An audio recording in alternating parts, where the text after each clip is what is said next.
Um,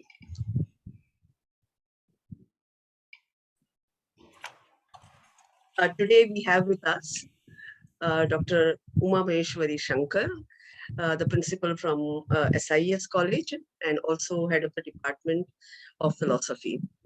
I'm extremely happy that Madam accepted at the very last moment. I told her that can you just give a brief account of what is religious pluralism to our student friends, but Madam scholarly way it reminds me of Jnaneshwar, who simplifies things so well and at the same time keeps the profile very high.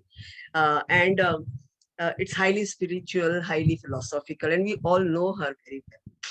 So today, on behalf of Ram Niranjan Chintanwala College, our principal sir, from Director Madam, Dr. Usha Mukundan, our Vice Principal is also here. And we are very happy that Madam has accepted our invitation on this occasion. We every year have 2 lectures on religious pluralism. And we have called very highly reputed people with having wide knowledge of religious pluralism. And why we opted for this, I would just like to briefly speak about why this particular lecture. So, we find that global scenario is fast changing in this contemporary times, especially after pandemic. At all fronts of human social domain, the repercussions have been too drastic and entails an immediate surveillance, paid for economy, politics, science, ecology, so also diversities of all kinds, including religion. Life has reshuffled, and in lieu of suggesting affirming steps, humankind is diverted to and landed on the threshold of identity crisis. Diversity should be the cause for celebration, but it is used as an instrument to divide and suppress, to wound the wounded, and the bloodshed is rampant. So this is one attempt to bring people together, and it's a platform for everybody to come together and have a dialogue. This is manifested forthwith in religious diversity, especially so many ghettos of religious groups are discerned and has become obvious. The need is seriously felt to re-envision the notion of religious pluralism and its exigency in contemporary times. Can interpretation of religious texts and holy scriptures with their true purport solve the crisis of human being? This needs to be executed. Learned scholars and thinkers from different parts of the world have initiated this dialogical hermeneutics and have fabricated objectives for preferable and fitting society.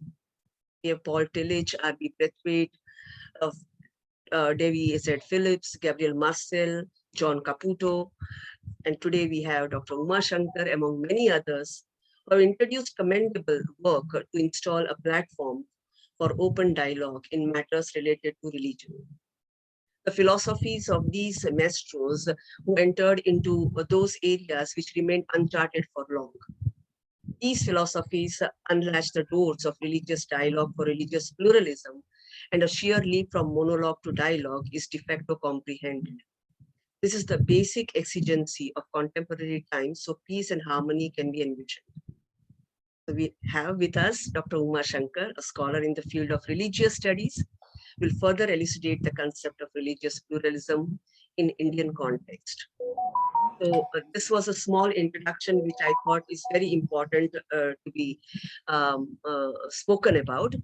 And I would now go through the biodata. A short biodata Madam has given. I will just go through fast. Yeah.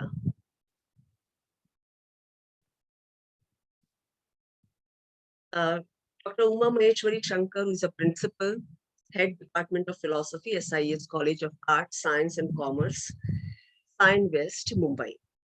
He is a recipient of Padma Shri Niyambalkar Yog Mitra Award in January 2017. He has been a former chairperson, Board of Studies in Logic and Philosophy, member of Academic Council, BUTR, RRC, and Faculty of Arts in University of Mumbai. supervised 12 PhD students. This is commendable, extremely, and 5 MPhil students. Since June 1993, she's engaged in teaching philosophy and psychology to the undergraduate students at SIS College of Art, Science, and Commerce. For past 15 years, she has been teaching Advaita Vedanta to postgraduate students at the Department of Philosophy, University of Mumbai. She has more than 20 publications to her credit. She has participated in many national and international seminars and presented papers on various themes like Advaita Vedanta, religion and spirituality, Shakti worship, Guru Parampara, Sharanagati, mystics, Shaiva and Vaishnava traditions, philosophy of yoga, women mystics in India, of India, mysticism, spirituality and management, bioethical issues like surrogacy, euthanasia, and suicide, and science and religion. Madam has participated and presented research papers at international conference organized by Indian Council of Cultural Affairs and Consulate General Office, New York, commemorating 4th International Yoga Day, June 2018. World Philosophy Congress, Athens, August 2013. 6-week Fulbright summer course on religious pluralism at Santa Barbara, California, from July to August 2012. 9th United Nations Day of Vesak celebrations held in Thailand at it's a huge and a big name in one of the Mahavidyalayas, University, June 2012. Social Science Research Forum at Istanbul, Turkey. Dr. Uma Shankar has organized international conferences on Indo-German colloquium as well as national conferences on Indian music, philosophical and cultural perspectives, Sri Krishna in regional literature and revisiting Vedanta in 21st century. He has conducted workshops on yoga and stress management, ethics and management, values and indigenous management. He has conducted 2 exhibitions on Indian philosophy and importance of yoga. So this is her very, very, very short bio note. And I would now like to request Uma ma'am to please deliver her talk. Please, madam.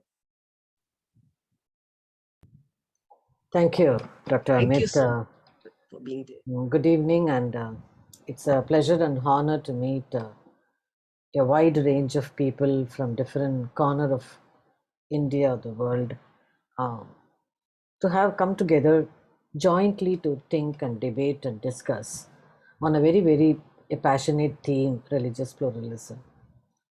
To me, as Amit said rightly, the spark ignited me when, for the Fulbright Scholar, when I visited California for a 6-week, and the whole theme was centered around religious pluralism. And especially when we are going to talk about it from the Indian context, it is all the more relevant, more fascinating, more challenges. At the same time, we will also try to find certain solutions that can emerge from this. Yes, the introductory note which Dr. Valmiki read it out, it's very, very essential that all of us are concerned in what way and how are we going to manage when it comes to problems connected to religiosity, the kind of propagation of religion, the purport of it, and how are we going to manage when it comes to society, ethics, and polity. These are going to be a kind of areas which we need to constantly dwell upon. And I'm just, as I told Amit, I'm not prepared like a paper or a PPT to do it, but I'm just going to throw certain ideas and points, and it would be nice that we all can think together. Because it's going to be from Indian context, if you look at even what India stands for today, it is characterized as one of the very, very enriching ethnic and a lot of ethnic and religious groups that India stands for compared to many other countries of the world. It also has, looking at the kind of the constitutional republic which is governed under the parliamentary system, it contains 29 states, 7 union and territories, 2,000 odd caste and 8 major religions, including a huge number of tribes. So you have a variety, that is a diversity that you find in front of it. Good evening, Paneer sir and Seshadri sir. When you look at Good evening, Umaji. Thank you. Namaste, sir. Namaste. Namaste. Yes. So we have Sorry. observed that where does the conflict come about? So the word, when we talk about religion, which is supposed to unify people, religion is supposed to cement everything. Religion is supposed to make everybody come together. It is also seen it is in that same area we find divergence, we find conflicts, and we find a lot of unnecessary frictions among the people. So where do we draw a line in order to understand? Are we supposed to celebrate the diversity that we have in the country? Or are we going to look at and concentrate on the clashes and the conflicts that the people have it? So this is going to be a point of understanding and reflection that we are all going to have it, right? So my entire understanding is going to be, how are we going to use the word religious pluralism? So if it is commonly used a term with several distinct meaning involved in it. So depending on the conflict, it offers various theological and philosophical discussions. So one of the main argument that the religious pluralism usually states is that all the religions, for that matter, it spring from the same source, and therefore all of them speak the same truth. So underlying factor from where religion actually stands in the center is none of the religion ever speak differently in the sense of the essence of it, whether it could be the presence of a divine force or the presence of God, presence of a reality, understanding and acknowledging in various words that we may use it with the different languages. That presence is what a religion may stand for. But this is also based on, when you look at it, there are a lot of differences among them, apart from the essence that we have, which is the common thread which connects everybody.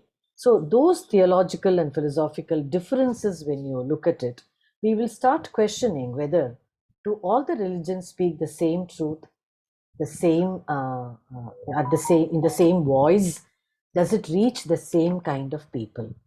That is where our entire discussion is going to be. So most of the religions, when we try to understand that, we look at them as they are all connected with similar set of stories and anecdotes and mythology and many other things that are all form the frills of religion. But problem arises when religions speak about their exclusive ideas. So when each religion picks it up and claims that its exclusivity is what to be celebrated, that is where the clash or non-acceptance of that very idea begins. So some will claim that their way of practice, whatever the religious practice it could be, is the only way, or that is only the right way. So the ethical connotations of right, wrong is going to be very, very disturbing when we are going to have an exclusive sense. So in the last century, we have seen a colonial government which had expanded their policy on religious toleration. My understanding and my observation is, when we look at the other countries, when we come back to India a little later, when we look at the other countries, especially in US, where I did my 6 weeks religious pluralism as a Fulbright summer camp, we find that the variety of the people, even among the most popular religion which is being there at the US as Christianity, in spite of it, the differences that they have, sometimes it is so much different from one another that you hardly believe that one could ever be called as has got any element of that core religion. You start questioning or doubting it.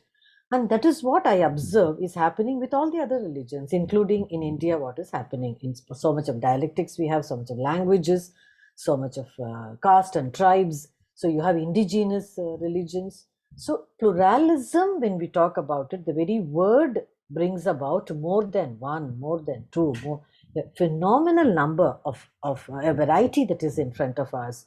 So this led to a new concept of a religious liberty. So thus I would call it as religious pluralism involves religious diversity.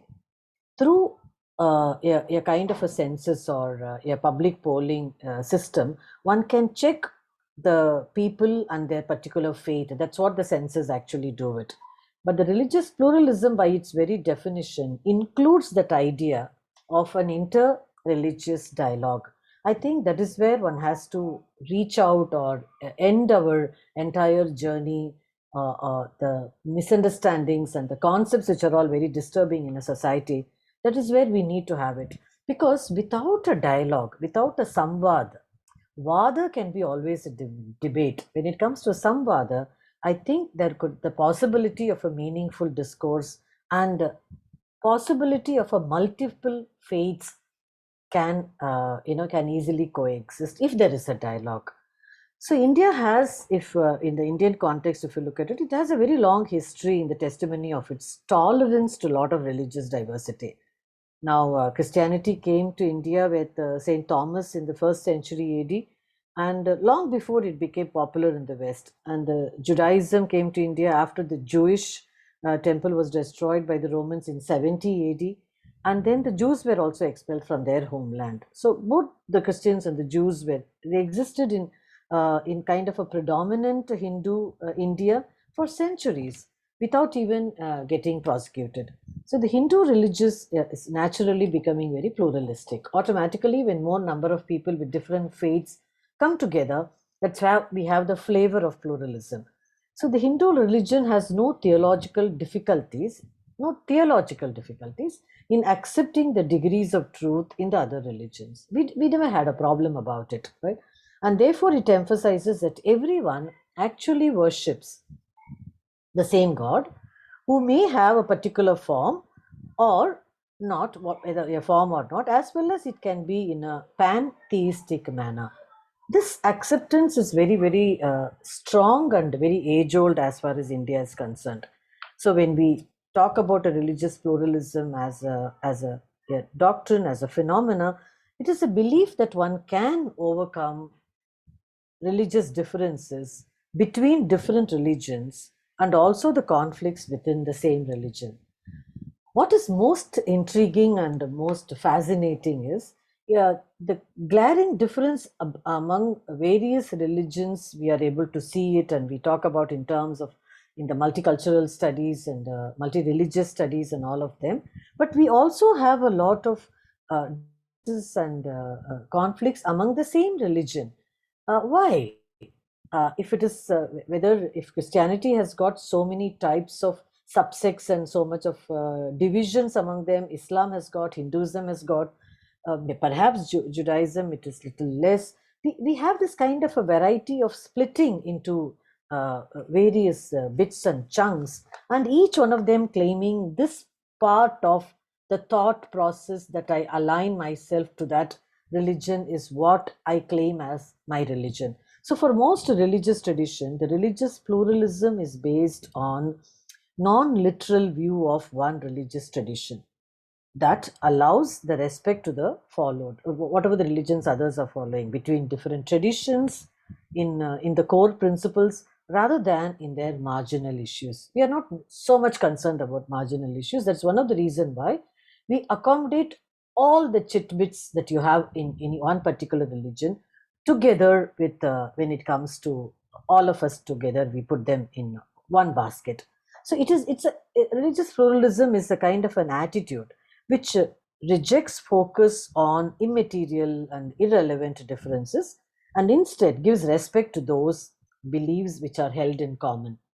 This also is an eye opener for us when we discuss about religious pluralism. Here we are not here to say which part of which religion is right or accommodative or good or useful to society, but we are going to look at it where the commonality and the essence of it which is still kept intact, and that is what we are going to look at it. Perhaps the idea is to bring in some way of unity among the faiths. Now that brings down to a very $1 million question. Is it possible at all to have unification of religion, or are we going to have different religions in their own way but at the same time, we are going to respect them in its individualistic essence. The existence of religious pluralism depends on the existence of the freedom of religion, which is where the different religions have certain patterns of rights to worship and public expression. A religion by itself, a word, when we start using it, it has the intensity of its belief system, which is the core element within that religion. It also has a very important space when it comes to public expression. So freedom of religion is weakened when one religion is given rights or privileges, and while the same is denied to the others. It is here we find the ethnicity playing a very, very important and pivotal role.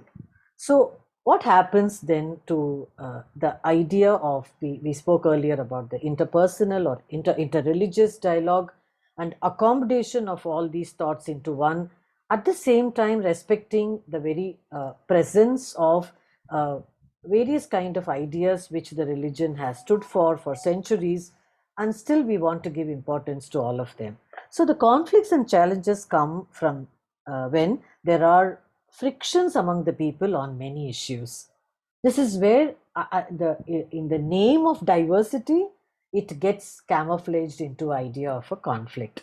So when it comes to the mode of prayer, when to pray, where to pray, how much to pray, and who are all the people who are going to be involved in my prayer session.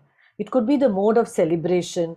And in Mumbai, it is so very popular when it comes to these kinds of festivities.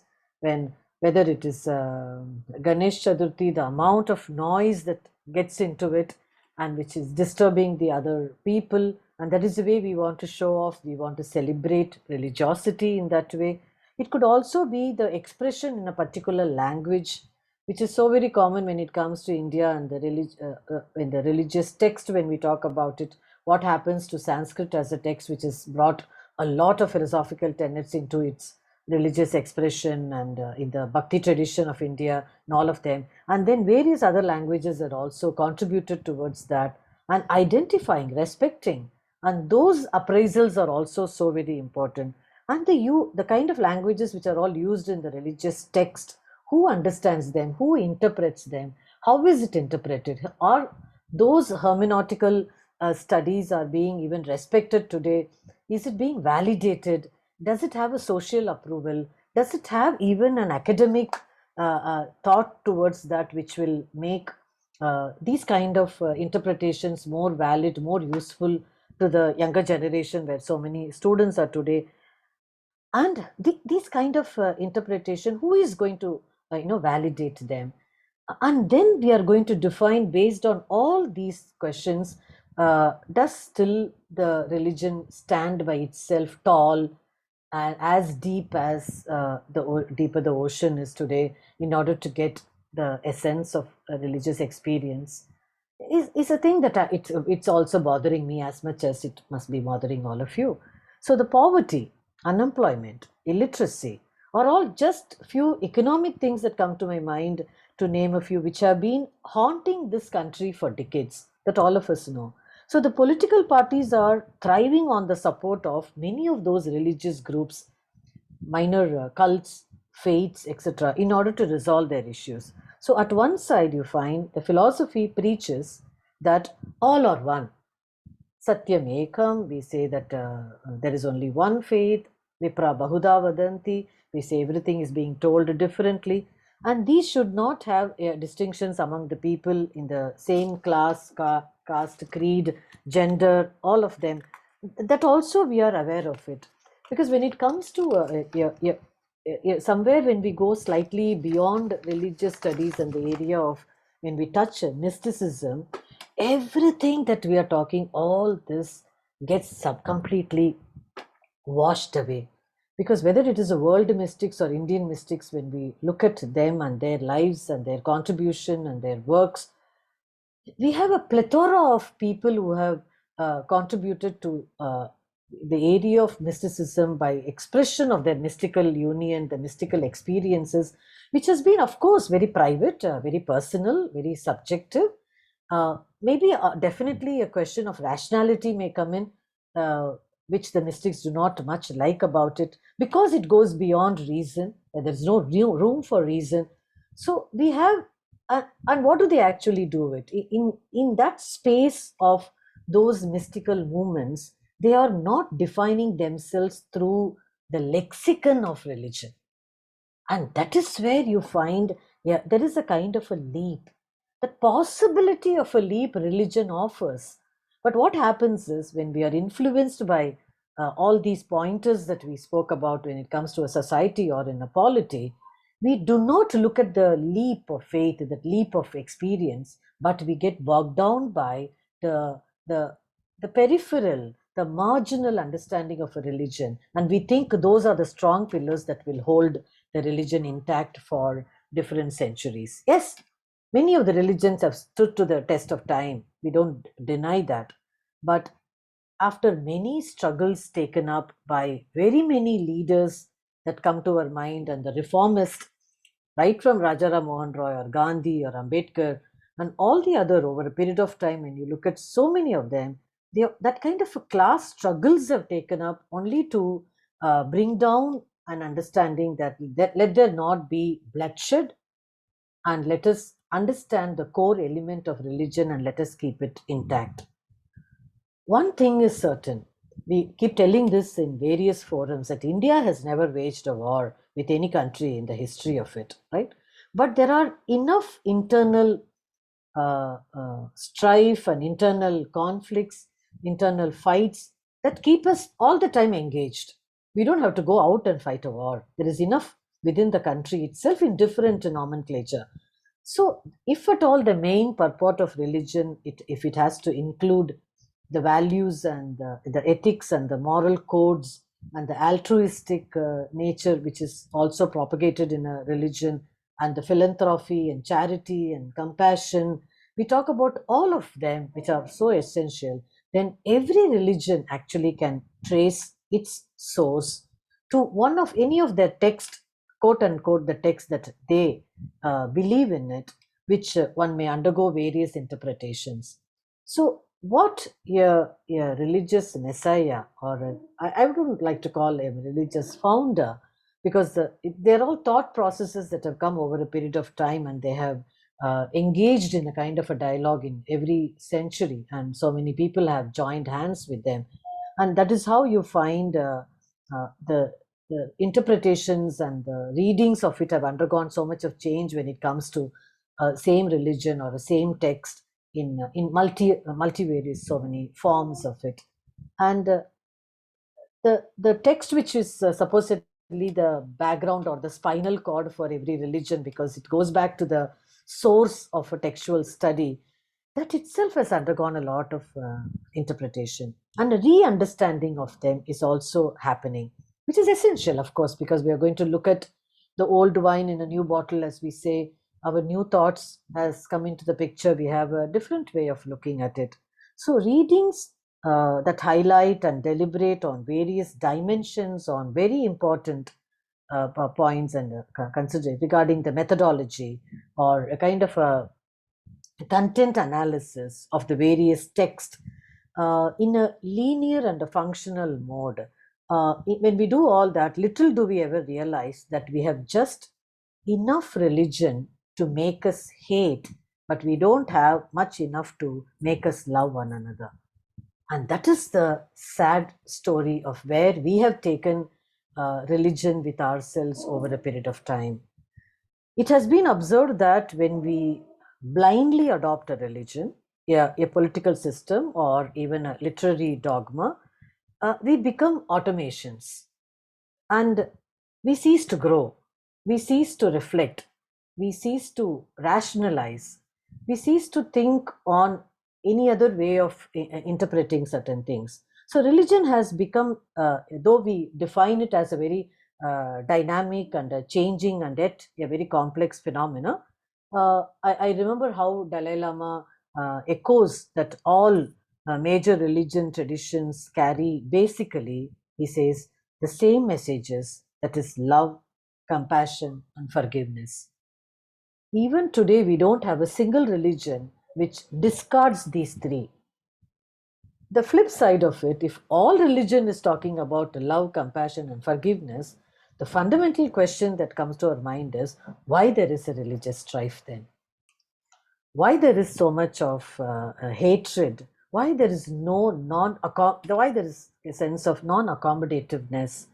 That inclusiveness of the tolerance is a word where becomes a little problematic, though Vivekananda used it very, very frequently and generously.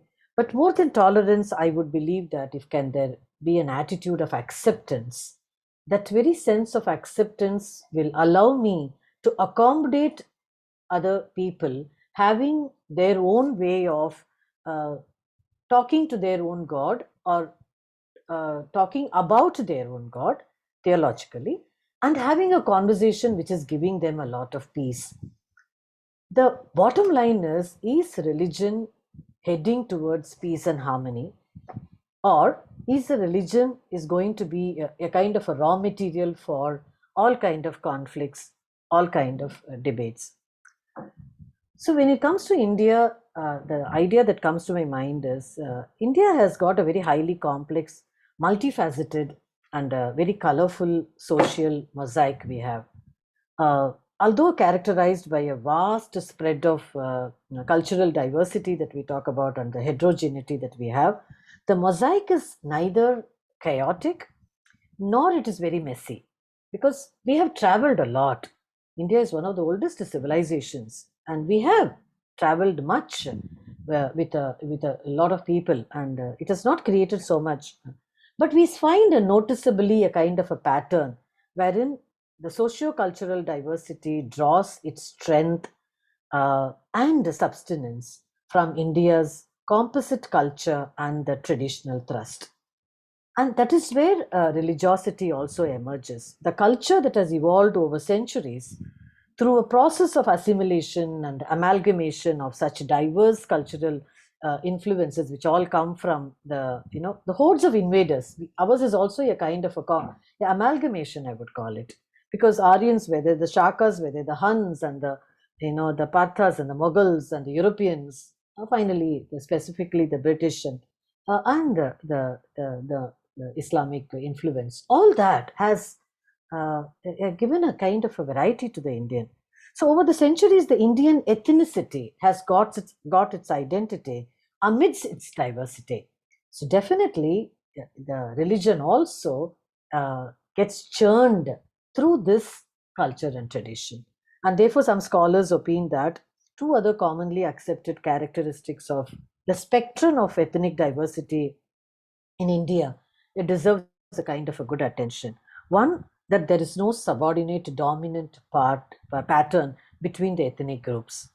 Thus, the pattern of conflicts or the contradictions that we are talking about between uh, communities, it's a very along scales when it comes to time and place. Secondly, the ethnic groups they do not have territories marked out of them, because the cultural markers identifying such groups do not actually coincide with the territorial identity, because it has always remained intact. So we find homing of gods, providing abodes which are permanently temporary. And that is what we find in the streets of Mumbai, like how in the streets of Chennai also I have seen, in the streets of very many cities. You have religion as a way of worship on the roads. It could be under a tree, under anywhere. The expression of that kind. Uh, does it mean that it has got loosened? Is it available everywhere, or is it a propagation, or is it a kind of a provocation to the other? All these are the questions that will come into our minds. In villages, such gods, where when it came to these gods which are all placed on the roads in the ancient India, or even in the recent maybe 50 to 100 years ago, they were considered as guardians, grama devatas they were. So they were protecting, and that is how they included into the religious frame. Uh, what the god is, how is he, in what form it has to be worshipped. It may have a kind of a strong philosophical tradition from where might have emerged, but over a period of time, I don't know. I'm very tempted to use it has got diluted, and therefore it has it has moved everywhere. It demarcates very well, but in the metropolis, in even in a kind of a busy city, even small shrines are there, and there are people quickly wait, stop, have, yeah, a fraction of a second of a prayer. It could be a cross because there could be Mother Mary there, or it could be a Ganesha there, and they would do it. So here is it is very simple. It could be a stone, it could be a frame, it could be just any other symbol, it could be a bark of a tree, it could be anything. But people simply look at it, watch, listen, close their eyes for a minute, and that is finished. Their prayer is over, and that is how they consider a religion is over. Now the question is, in few places where there is order at as such, no there is a particular way of worship and particular way of discipline has been brought out, then we start questioning it. Who are the ones who actually do this, and who are the ones who actually do not get into this, right?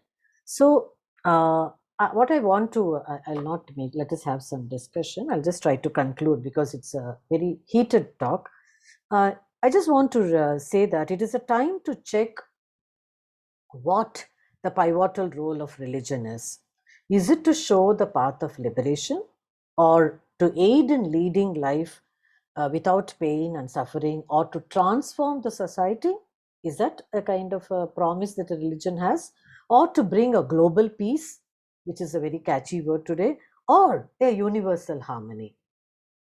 Are we looking at all of them? While globalization is having its firm foot in this century, and people are representing different faiths who move from one place to another, most of the nations of the world turned, multicultural and multi-religious, and this has led to certainly opened gates as far as the levels of tolerance is concerned, and accommodation of many faiths in the minds of the believers or religious people.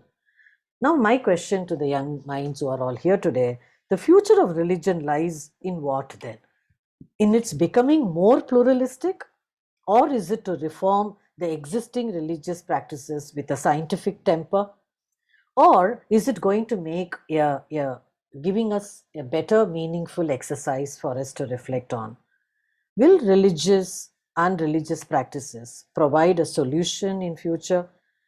Is much contemplated in the coming days. So long as humans walk on this planet, it is very certain that we have to rethink and on the relevance of the religious diversity in spite of the conflicts and challenges. That is where I invite all of you to have that interfaith or interreligious dialogue. There is a fear that that may make the people more superstitious, more conservative, as their desperations and anxiety actually swell, and we may knock at the doors of more social reformers and more people with a better understanding, where we want to break the boundaries. Accordingly, people belonging to specific religion or a tribe or caste or race and language, they all, though found very scattered at various geographical religions, we may find that silken thread that connects all of them. So I just wish to say that any diversity, any pluralism is a kind of a mixture or a heterogeneity that is not necessarily conflict producing per se, although it may carry a latent possibility for a conflict. But India has witnessed a lot of ethnic conflicts in the presence of its historical evolution, which all of us know. And the leadership of independent India was conscious that while India presents a picture of unity and diversity, there has always been a possibility of conflict between the unity and the diversity that could not be ruled out even in the independent India. So once Jawaharlal Nehru said that while on one hand we the people of India are bound together by strong bonds of culture, common objectives, friendship and affection, on the other hand, unfortunately, there are inherent in India separatist and disruptive tendencies to fight communism, to fight separatism and also casteism. And that is what over the period of time we have seen what is happening into it. And though the identities usually, in spite of the ethnic movements, in the course of the movements, it has got quite strengthened and it has got consolidated through ethnic identities. Conversely, all the conflicts in the nature of ethnicity diminishes when it comes to identity. So what I want to wish to conclude is religious pluralism is an idea of having too many religions together, because India is one home where we can talk about it. Can we live with coexistence? With the recent times and the dialogues and the evening show that we have in the TV, the loud noise that comes out, all of them gives us a fear that is a possibility dying, or is it a possibility that we all can coexist? I'm very optimistic that there is a possibility of coexistence if we hold on to those three which Dalai Lama ever spoke about: love, compassion, and forgiveness. Thank you. Thank you, Dr. Shankar. It was such a wonderful and enlightening talk. I would request all the participants first of all, fill up teachers, former teachers or professors in the college, and now they are our guide, and they also teach us. Everybody, I request you to fill up this form. And another very important thing is that if you students would like to ask the question, and all other participants, you can unmute yourself and ask, or you can, if you don't want to ask directly, you can put in the chat box. The session is open for having a wonderful and very enriching dialogue. Please, your questions. Shadri sir, I'm so happy. Anil Selvam sir, I'm so happy you all are there. I know. I am really so honored for really, I feel the college is honored and we are very happy. Devuskar madam, can add more thoughts. Yeah, our vice principal, Dr. Sneha Devuskar is here. Okay. She is of course on the way, but she said I make it a point to join and listen to Uma Bin. It's such a wonderful event. So, madam, did you enjoy, Sneha madam? Or maybe she's still in the vehicle. And everybody, please, you can, this session is open for questions and answers. I think, Amit, I will wait for the students to ask first. Okay, no problem. Please. It could be sharing your thoughts also. Yeah. Yeah. Yes. Hello. Yes. Hello, everyone. My name is Bhaskar, and I'm a student of philosophy in RJ College. Okay. As ma'am was pointing out, what would be the future of religion, or where would it take us?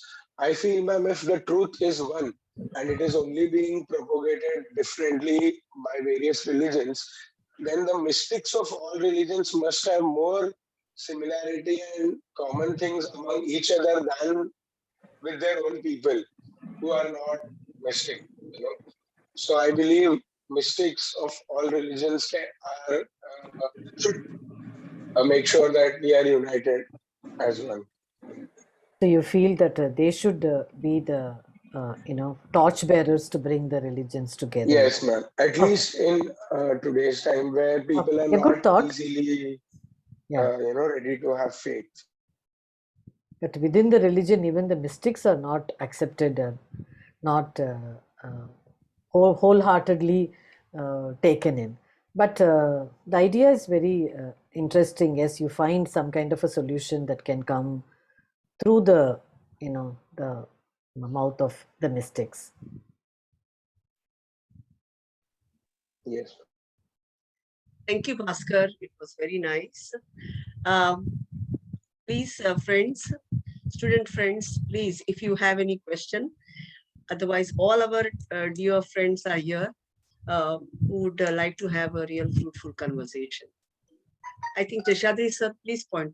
Can start, others will join. Yeah. Please, sir. Me? You're asking me? Yes, sir. Okay. Yes. So greetings to everyone, and Selvam sir is there. He can cover me when needed. And of course, Mami will always be there. See, the question that arises is who takes the religion to the common people? And today, when we talk of communication, I remember earlier when we used to have radio discussions, TV, during the black and white days, we had some of the saints being called, Chinmayananda and so many others, coming on TV and talking to people, maybe once a week or once a month. Today, that is not there. What we find is the people who come to communicate about religion to the common man, they are all people with vested interests. I don't think a priest from a temple or an imam or a church father can communicate as well as a scholar of religion, or we call acharya. Acharyas themselves have their own prejudices. So the common man goes the lowest denominator, and these are the people who sell religion the way they pack it up Niche, yeah. with whatever they think is right or suitable to them. So there is always a misgiving about the kind of religious values and practices that have been communicated common man. And the world is entirely dependent on the mass media today. There is one problem we are facing. We have congregations, we hardly find people coming there. If they come, it may be for other reasons also. That is number one. Number two, the only person in our time, when you talk of 20th, 21st century, that I have come across who talks sense to people is His Holiness the Dalai Lama. I mean, he has been propagating from whichever platform. But unfortunately, it doesn't go down to the common man. The problem again is this. We have got so many Babas and Bibis on the TV who sponsor themselves. Otherwise, we don't need to have a Ram Rahim, that fellow in Punjab, or a man like Asaram Bapu, who are all very good speakers, orators, but they are all criminals. The third point I want to make is pluralism can have no negativity. It just cannot. And you gave an example, Uma, of Hinduism, the Hindu society. I will call it the Indian society. It is still valid even today. True. It's only when the entire, as you pointed out, the socio-economic factors affecting people is used to cover up the evils that exist in the total social system and to project religion as the culprit for it. And today there is no way a child, either from the family or from the schools they study, getting an orientation about the values, primary values of religion. It comes much later in life, maybe during adolescence or post-adolescent period, by which time the religious ideas are already, I mean, drilled into their brains, and they cannot think True. beyond that. So there are issues in the problem of communication, understanding, and unless we follow the scholars of religion rather than the priests and the so-called teachers of religion, I don't think there is a solution that is going to go.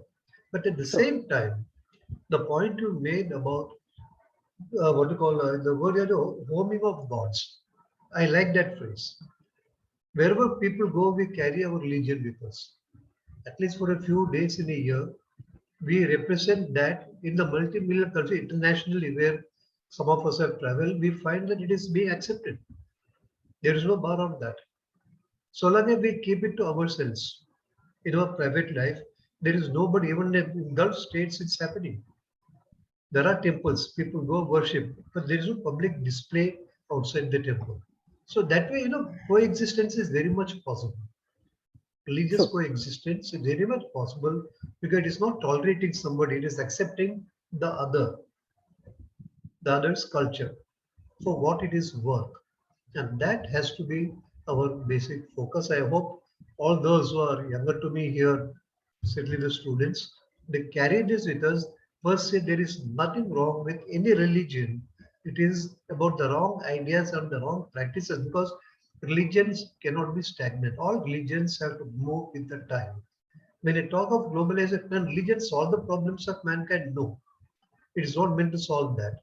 It is for your own personal progress, True. where you raise your level of conscience to a level where you understand everyone around you, every point of view around you, and that is the way we can coexist. Because remember, there can be one tree where many birds can nest, and they all nest very happily.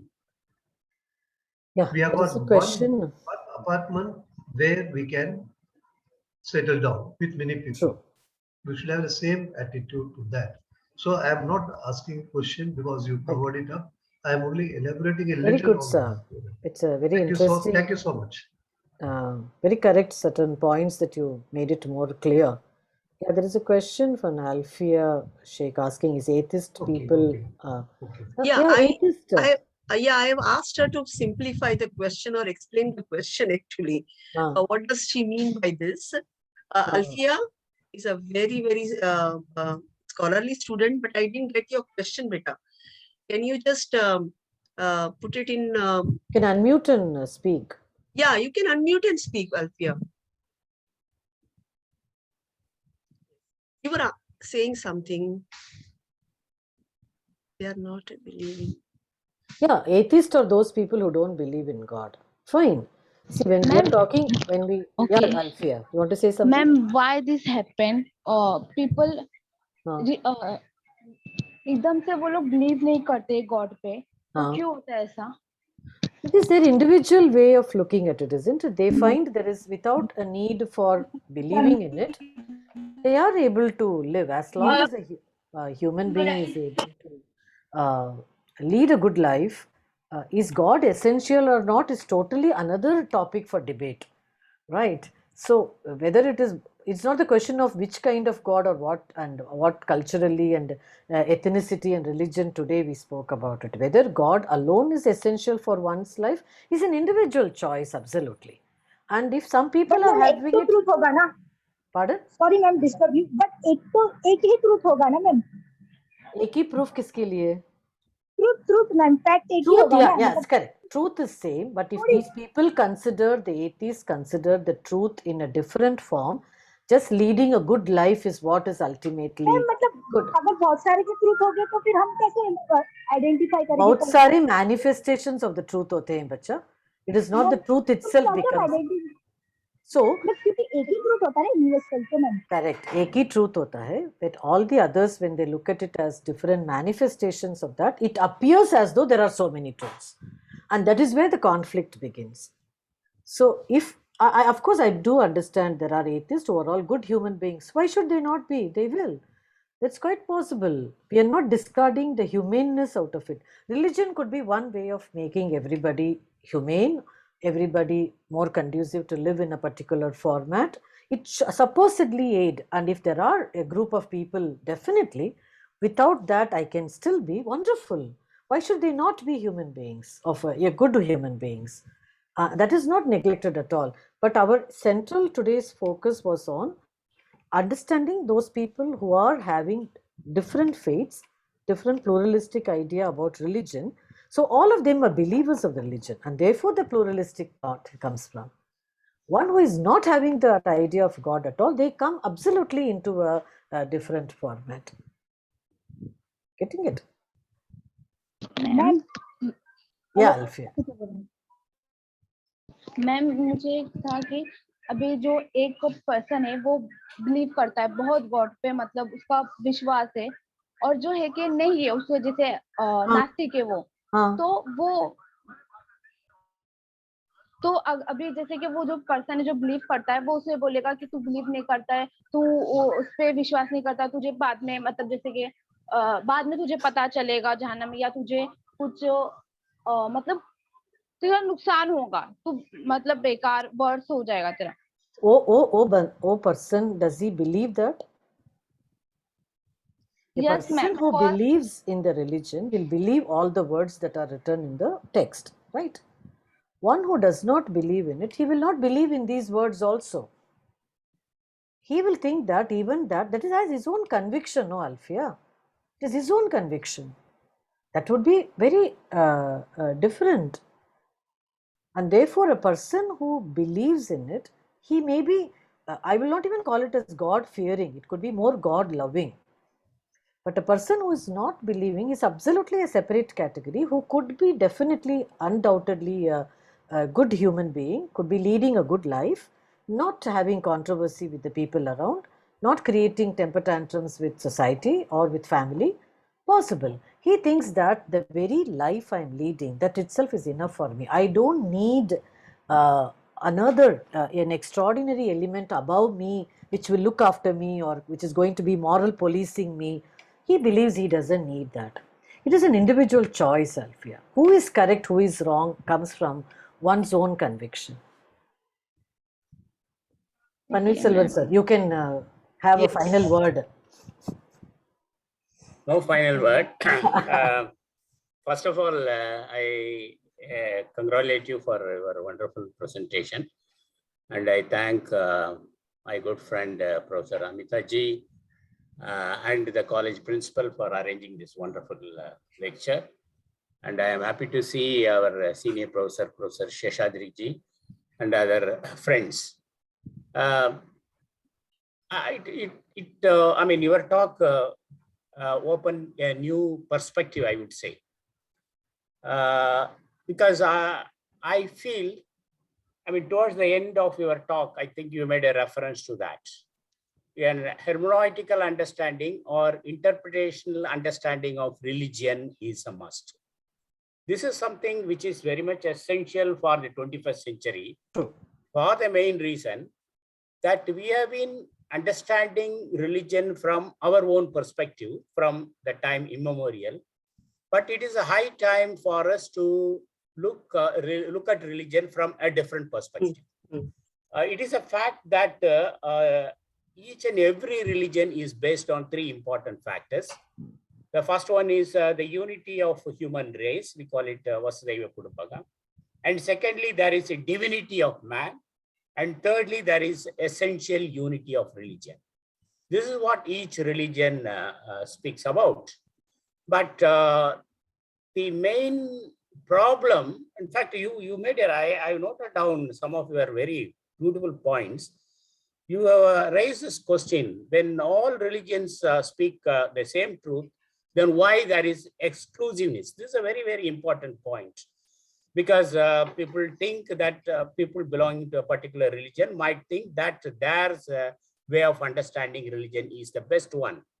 Now, why this exclusiveness? That is a main issue that comes to one's mind when we are talking about religion. And it is good that you made a reference to the significance of interreligious dialogue. In fact, I feel the religious pluralism could be understood only through this interreligious understanding. Very true. This is a very valid point, and that alone can save the entire globe, I feel. In fact, when you made a reference to this interreligious dialogue, one problem comes to my mind, because I have been conducting many interreligious dialogue, or I have participated in a number of interreligious dialogue. But the problem is, where do this interreligious dialogue converge? Now, for example, if I am having a dialogue with a Christian, my Christian friend, there are difference of opinion. For example, he will not accept moksha, which is emphasized in Indian philosophical tradition or Hindu philosophical tradition. And also he will not accept the doctrine of karma. So there are certain problems with regard to interreligious dialogue. Perhaps you can throw some light on this, because since you have talked about the significance of interreligious dialogue, this perhaps you can throw some light. And secondly, I feel, I don't know whether I am right or wrong, I feel that religion must have what is known as the public sphere. Because in the West, for example, it is argued, like thinkers like Wittgenstein, that religion is a private affair. Religion is private. But if you come to Habermas and others, they consider religion as something public. So which means the religion or the religious people should also participate in the social activities. Perhaps, but we have a model in India given by Swami Vivekananda. That is the reason why I think he said, I do not believe in a religion which cannot wipe out the tears of a widow or which cannot bring a loaf of bread to an orphan's mouth. So this shows at least the contemporary philosophical or religious discourse in India, we have given a new direction. So how do you think that we can extend? Of course, you made a reference to Raja Ram Mohan Roy, but how do we think that we can extend this further? And I'm very happy that towards the end, you also made a reference to the hermeneutical method. Here, I would like to quote two great thinkers. One is Gadamer and other is Bakhtin. Both of them talk about the significance of a dialogue in religious pluralism or in religious context. Please throw some light on this. But I'm grateful to you for opening a new way of understanding religion. Thank you. And I really appreciate you. And I also thank our senior professor, Professor Sheshadri ji. And he has asked a very important question. Who takes religion to the common man? This is a very important. Should we depend on these religious gurus or this babas and others? Or should we depend on the scholars of philosophy or scholars of religion? This is an issue which we have to consider as most important. Thank you very much, Uma ji. Thank you so much. So much that, yes, a lot of valid points, and you could also talk about it. One of the things, the question that you raised, if I have an interpersonal dialogue, where does it lead to, right? It's a question definitely to be reflected upon. If the conflict is what is allowing us in order to find solution through the dialogue, then definitely it has to lead to peaceful harmony, peaceful coexistence. If peaceful coexistence is possible, then the dialogues can continue. I can say I can agree to disagree with people who are around me. So there could be different kind of religious setup and religious people, different faiths around me living in the same colony, but I need not have any kind of antagonism or non-acceptance of their presence within my community, etc. That possibility is what I look at it when it comes to an interpersonal dialogue, which can lead to, because the harmony is definitely within as well as without, and that is so important. And second, as you said very rightly, whether Wittgenstein or Habermas, to a larger perspective of Indian, I still believe people believe religion is a very personal affair. It is very subjective. It is, I remember somebody even saying religion is almost like a toothbrush. It is just within my home. The moment I come out, it is, everything is social, everything is, I become a citizen. So I cannot bring in religion into my college. I cannot bring in religion into a space. It is, I leave it aside. The flip side of it, yes, it has to occupy a public space, and then we can merge what the Professor Sheshadri said rightly. Who is the one who is going to be the torchbearer for that and take us ahead? If it is going to be a public affair and occupying a public space, then we need to have a person who is commendable, who is not biased, who is at the same time ready to accept all the others along with him. He has to be something like a kind of a Pied Piper. He will go and all of them will follow, in the sense of not a blind following, but allowing everybody also to give have that right perspective.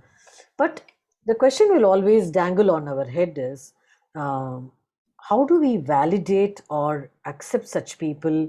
Are they going to do this job, or are they going to give the other side of it and give more color and more communal conflict ideas to the people?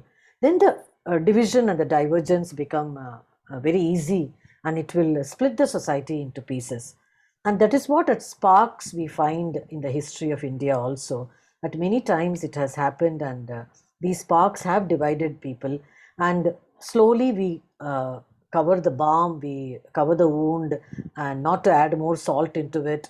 And we come back and we ask for universal prayer, we ask for interfaith dialogue, we ask once again as interreligious programs, and we have all this we try to bring in. So the youngsters today fundamentally should also take up that responsibility of whichever religion you may belong to. As you said rightly, the core element is the divinity in every human being, the truth that is believed by everyone, and the unification of all.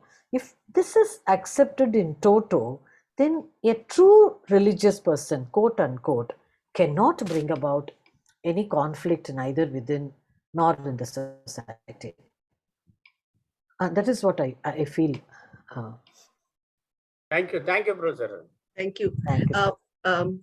Uma, Ma'am, I had a question, and always there is this dilemma because, as Hicks says, that John Hicks says that all religions are different, and we have to accept it. They are different.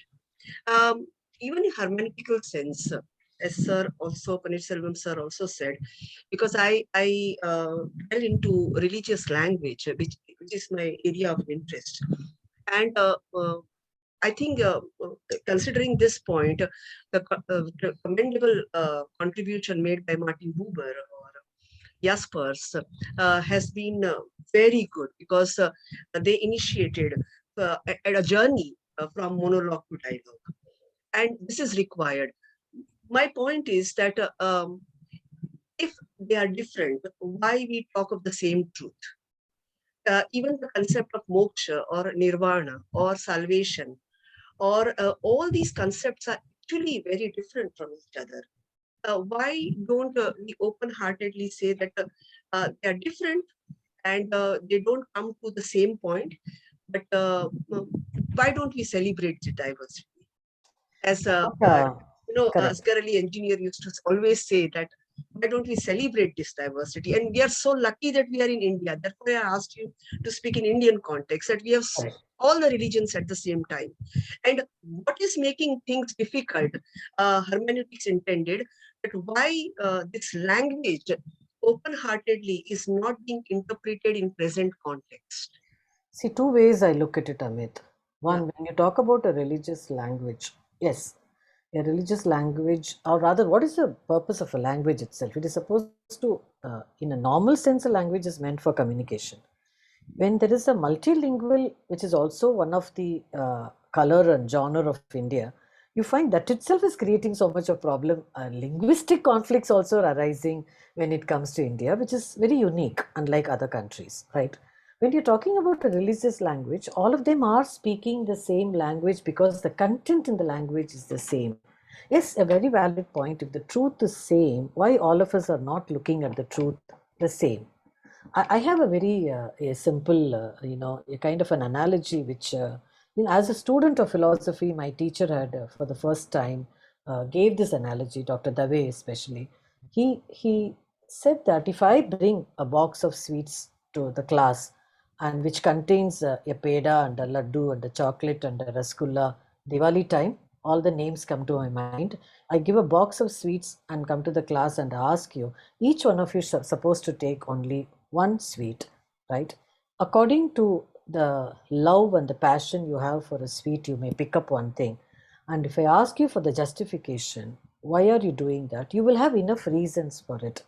But I remember my sir telling me that if I have, on the other hand, just a bowl of sugar, and I say all these sweets are made up of sugar only, why don't you have just sugar by itself?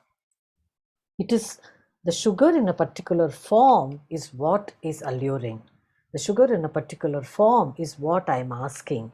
The sugar in a particular form and the color and nature and what it has gone through is what I want to eat. I don't want it in any other form. So the essence may be sugar. Similarly, essence may be the truth.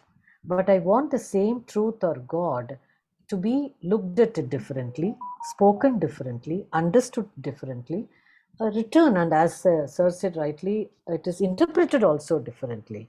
And that is where the celebration of it is there. The celebration of diversity, the celebration of pluralism comes there, and they coexist. And we know that. Do you think, sorry to interrupt, because I thought that in this only you will be able to answer also this, but don't you have a complete metamorphosis of sugar? When you make, and so this complete change, why people are reluctant to accept the diversity? Even though it looks like a metamorphosis of it of one kind, but what manifests out of it is so different. It doesn't come in the same package. It is not just the essence of it, the package and the color and the product and everything also matters. We are all different, otherwise why all of us are not the same? Thank God we are different. We are unique. In spite of the two hands and the two eyes and everything remaining same, my thought process, my intellectual understanding, my emotional way of looking at it, my cognitive skills, Everything is so different. My very sense perception is so different, and therefore my way of looking at things when it even come to and substance is different. So when it comes to a much larger abstract thing, all the more I look at it very differently. We may converge, as Paneerselvam said, sir, very rightly. The point is we must converge, and it may take a long journey.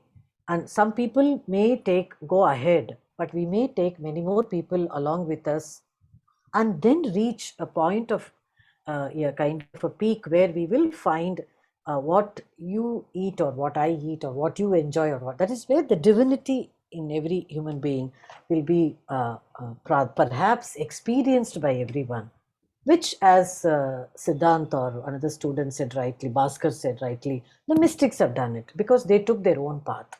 They created their own path. They did not follow any path, but the way they walked, they created it. And that was somewhere easier for them to do it. Yes, and I think Yeah.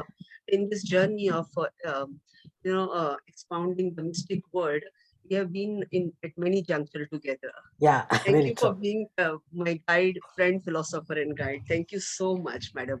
Thank you. Anybody else would like to ask or comment? Um, please ask.